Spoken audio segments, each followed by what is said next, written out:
챈들러에게 2021년은 우여곡절의 해였습니다. 그해 챈들러는 재생에너지 공학 학사 학위를 취득했고 위스콘신주 현지 보험회사에서 네트워크 관리 업무를 맡기도 했었죠. 그는 여자친구와 2년 동안 교제했으며 그들의 관계도 점차 안정되고 있었습니다.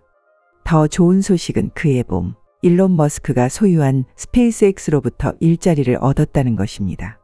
회사는 챈들러에게 플로리다 본사에 있는 아파트를 임대해 주기도 했었죠. 그렇게 챈들러는 여자친구와 이사도 준비하고 있었습니다. 그러나 이때부터 모든 것이 악화되기 시작합니다. 6월에 챈들러는 실수로 계단에서 굴러 떨어졌고 심각한 부상을 입게 되었죠. 평소에는 부모님이 집에 계셨지만 당시에는 챈들러 혼자뿐이었습니다. 그는 뇌진탕을 동반한 뇌출혈을 진단받았고 한쪽 다리가 부러지기도 했었죠. 그렇게 챈들러는 몇 주 동안 매일 보호대를 착용해야 했습니다. 결국 챈들러는 비행기를 탈 수 없었고 몸 상태 때문에 장시간 자동차로 이동도 할 수 없게 되었습니다. 챈들러는 플로리다로 가는 계획을 어쩔 수 없이 연기해야 했지만 회사는 그를 기다려주지 않았죠. 결국 기회를 놓친 챈들러는 점점 우울해졌고 게임에 빠져들기 시작했습니다. 7월 2일 챈들러의 어머니인 크리스타는 그날 무슨 일인지 출근하지 않았습니다. 동료들은 크리스타에게 문자 메시지와 전화도 걸어보았지만 그녀는 받지 않았죠.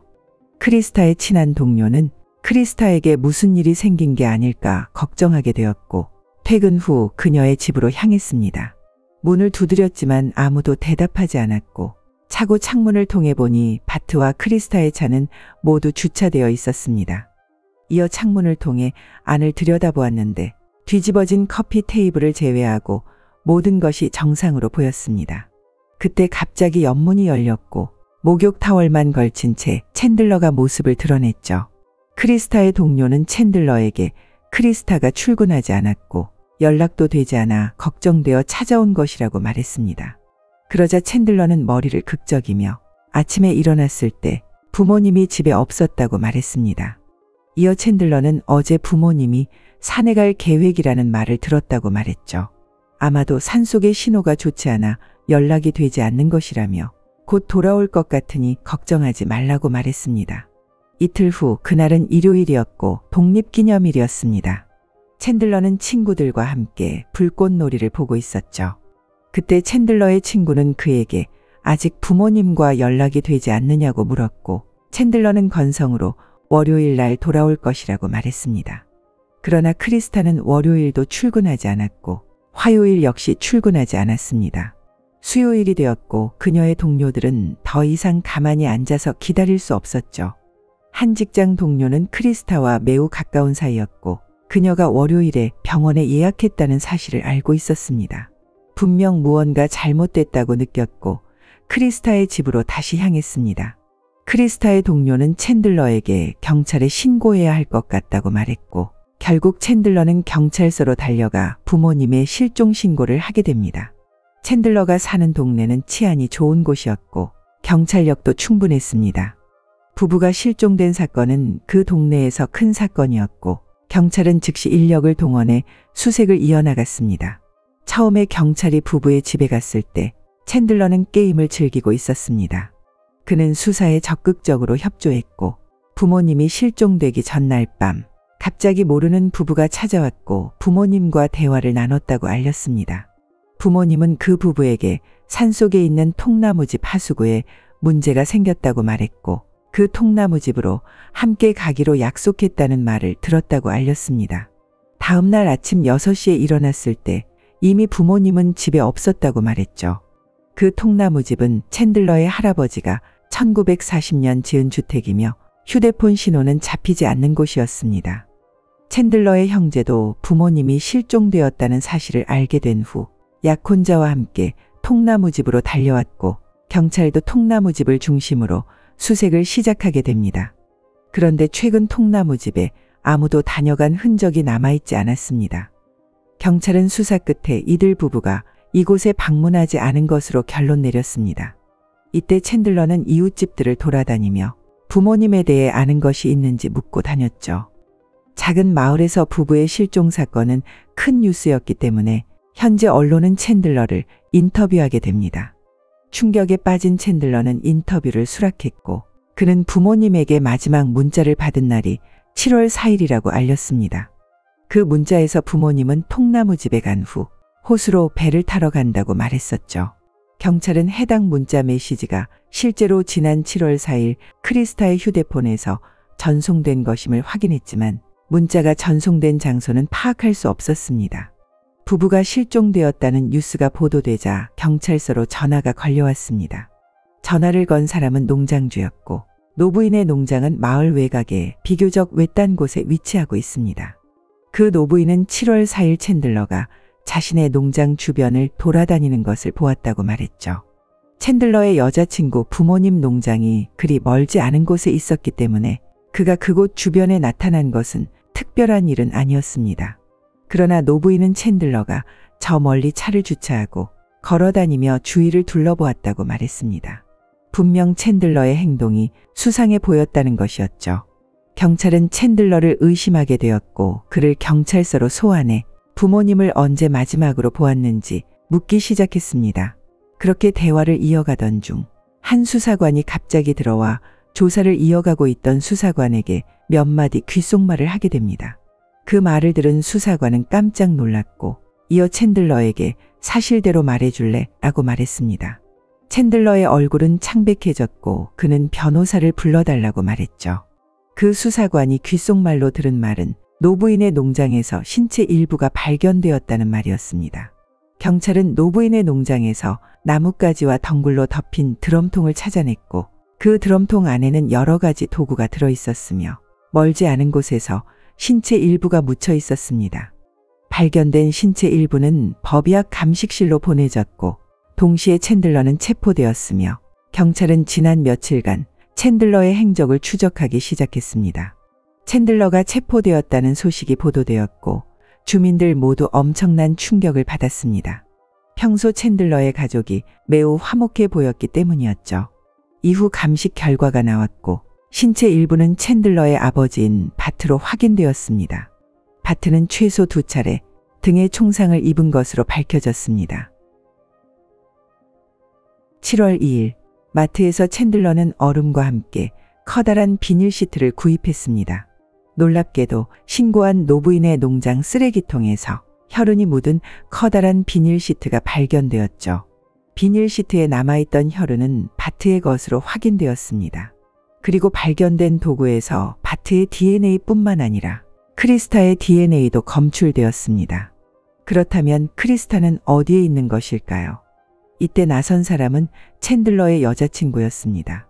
처음에 챈들러의 여자친구는 챈들러가 부모님을 해치지 않았을 것이라고 굳게 믿고 있었지만 증거가 나오자 더 이상 챈들러를 믿을 수 없었습니다. 그렇게 챈들러의 여자친구는 담당 수사관에게 단서를 제공하게 됩니다. 7월 1일 챈들러와 그의 여자친구는 휴대폰으로 대화를 나눴고 그때 챈들러는 어젯밤 거의 잠을 못 잤다며 불평했습니다. 여자친구는 그를 위로하며 이유를 물었고 챈들러는 처음에 자신의 계획이 생각대로 돌아갔지만 그러나 결과는 엉망이 되었다며 답답하다고 말했습니다. 여자친구는 위로의 말을 건넨 후 더 이상 캐묻지 않았었죠. 이틀 후인 7월 3일 여자친구는 위스콘신 강 근처에서 챈들러를 발견하게 됩니다. 그곳은 챈들러의 집에서 40km 정도 떨어진 곳이었죠. 챈들러와 여자친구는 서로에게 위치 추적 앱을 사용하고 있었고 위치 추적 앱을 통해 당시 챈들러가 그 강에서 45분 동안 머물렀다는 것을 알 수 있었습니다. 경찰은 챈들러가 그곳에서 45분 동안 머물렀다는 게 수상했고 그곳 주변을 수색하기로 결정합니다. 수색을 이어가던 중 2개의 다리가 발견되었고 감식 결과 크리스타의 것으로 밝혀졌습니다. 신고했던 노부인은 농장 창고를 청소하던 중 총을 발견하게 됩니다. 결국 노부인은 다시 경찰에 신고하게 되었죠. 경찰은 챈들러가 범행에 사용한 총으로 추측했습니다. 언론 보도가 나간 후 앤드류라는 남성이 경찰에 전화를 걸었고 농장에서 발견된 총이 자신의 총이라고 밝히게 됩니다. 앤드류는 챈들러와 온라인 게임을 하다가 만난 친구입니다. 두 사람은 게임을 하며 친해지게 되었고 어느 날 게임을 하며 대화를 나누던 중 챈들러는 앤드류에게 자신이 총에 관심이 많다고 말했었습니다. 챈들러가 계단에서 굴러 넘어졌을 때 앤드류는 이 소식을 접하게 되었고 챈들러의 병문안을 오게 됩니다. 이때 앤드류는 자신의 총과 총알 480발을 선물로 주었죠. 챈들러에게 총을 선물한 후 두 사람은 반가운 마음에 사진을 찍기도 했었습니다. 앤드류는 챈들러의 운전면허증 사진을 찍으며 앞으로 이 총에 문제가 생긴다면 자신과는 무관하다고 말했었죠. 또한 챈들러의 집을 샅샅이 수색하던 중 벽난로에서 뼈 조각이 발견되었습니다. 벽난로의 불길이 아무리 강하더라도 화장터의 온도까지는 결코 도달할 수 없었죠. 또한 청소기에서도 소량의 신체 일부가 발견되었습니다. 지하실 바닥은 평범해 보였지만 루미놀 테스트 결과 다량의 혈흔이 발견되었습니다. 바트와 크리스타의 휴대폰과 운전면허증은 차고에서 찾아낼 수 있었습니다. 경찰은 모든 증거를 수집한 후 챈들러의 전체 범행 과정을 밝혀낼 수 있었죠. 7월 1일, 이른 아침 챈들러는 여자친구에게 인생의 큰 고비를 맞았다며 문자를 보냈습니다. 이날 오후 2시경, 바트는 챈들러에게 나는 준비가 되어 있고 기다리고 있다 라며 문자 메시지를 보냈습니다. 바트가 보낸 마지막 문자였습니다. 바트가 살해된 시점은 마지막 문자를 보낸 후부터 저녁 사이였을 것으로 추정됩니다. 이후 크리스타는 오후 5시가 넘어서 퇴근 후 집에 돌아왔고 결국 아들에 의해 살해되었습니다. 그날 밤 챈들러는 부모를 훼손한 뒤 일부를 벽난로를 통해 처리했습니다. 7월 2일 오전 7시 30분경 챈들러는 동네 마트에서 커다란 비닐 시트를 구입하게 됩니다. 집에 돌아온 챈들러는 하루 종일 부모를 훼손하고 청소하기 시작했고 크리스타의 동료가 방문했을 때 그는 막 샤워를 마친 상태였습니다. 그날 저녁 챈들러의 여자친구가 그의 집에 놀러왔고 그의 집에서 하룻밤을 보내게 됩니다. 당시 챈들러는 여자친구에게 실수로 손을 베었다며 과산화수소를 가져다 달라고 부탁하기도 했었죠. 7월 3일 챈들러의 여자친구는 오전 7시에 떠났고 챈들러도 집을 나와 인근 쓰레기장으로 향했지만 문이 닫혀 있었기 때문에 위스콘신 강으로 차를 몰았고 그곳에서 크리스타의 신체 일부를 처리했습니다. 이후 챈들러는 친구들을 만나 함께 놀았고 그날 밤 11시경 그는 다시 위스콘신 강으로 돌아와 신체 일부를 계속 처리했습니다. 7월 4일 챈들러는 하루 종일 여자친구의 농장에서 그녀의 가족들과 함께 시간을 보냈습니다. 신고한 노부인의 농장은 그곳에서 멀지 않았고 챈들러는 잠시 시간을 내어 그 노부인의 농장에서 바트의 신체 일부와 범행에 사용한 도구를 버렸고 범행에 사용한 총을 숨긴 것이었습니다. 오후에 챈들러는 크리스타의 휴대폰을 사용하여 아무 일도 없는 척 문자 메시지를 보내기도 했었죠. 7월 5일 이른 아침 그는 다시 노부인의 농장으로 돌아가 계속해서 신체 일부를 처리했습니다. 7월 7일 크리스타의 동료들의 압박에 의해 결국 어쩔 수 없이 챈들러는 경찰에 신고한 것입니다. 7월 8일 오전 9시경 그는 자신의 컴퓨터로 이 사건에 대해 검색했었죠.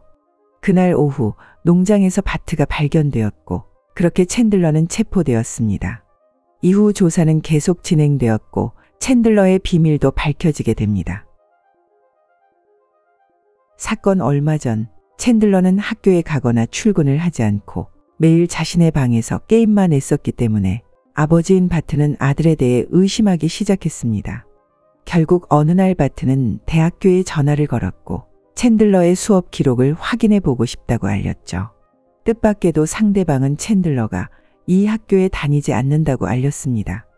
바트는 충격을 받았고 한동안 아무 말도 할 수 없었습니다. 바트는 얼마 전 챈들러가 성적표를 받았다는 사실을 기억하고 있었죠. 학교 관계자에게 물어보니 그 성적표는 위조된 것이었으며 챈들러는 학교를 그만둔 상태였습니다. 바트는 아들에 대해 계속 알아보게 되었고 보험회사의 네트워크 관리자 역시 모두 가짜였다는 사실을 발견하게 됩니다. 또한 스페이스X의 러브콜 역시 챈들러의 거짓말이었고 그는 거짓말을 들키지 않기 위해 스스로 계단에서 굴렀다며 사고로 위장하는 모습을 보이기도 했었죠. 바트는 모든 진실을 알게 되었고 이제 챈들러는 더 이상 숨길 수 없다는 것을 깨달았습니다. 결국 챈들러가 생각해낸 해결책은 부모님을 제거하는 것이었죠. 6개월 후 재판이 시작되었고 배심원단은 챈들러에게 유죄를 선고했으며 판사는 챈들러에게 가석방이 허용되지 않는 2개의 종신형을 선고했습니다. 챈들러의 마지막 대답은 나는 무죄다였습니다. 그리고 챈들러는 항소하겠다는 뜻을 밝히기도 했습니다.